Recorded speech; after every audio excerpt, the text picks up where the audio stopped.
ಎಲ್ಲರಿಗೂ ನಮಸ್ಕಾರ. ನಾನು ನಿಮ್ಮ ಚೆನ್ನ. ಈ ಒಂದು ವಿಡಿಯೋದಲ್ಲಿ 1 ನಿಮಿಷದ ಕನಕದಾಸ ಜಯಂತಿಯ ಕನ್ನಡ ಭಾಷಣ ನೋಡ್ತಾ ಇದೀವಿ.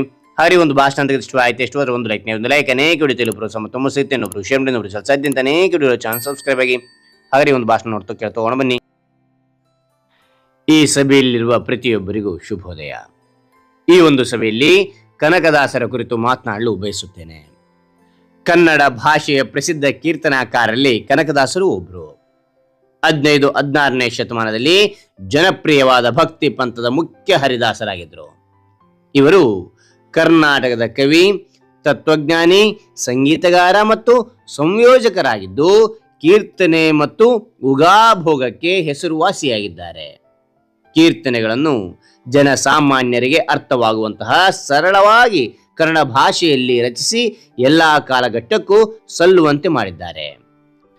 ಕನಕದಾಸರು ಮಹಾದಂಡ ನಾಯಕನಾಗಿದ್ದು ಯುದ್ಧದಲ್ಲಿ ಬಹಳ ಗಾಯಗೊಂಡು ಹರಿಸ್ಮರಣೆಯಿಂದಾಗಿ ನಂತರ ಹರಿದಾಸರಾದರು ಎಂಬ ಐತಿಹ್ಯವಿದೆ.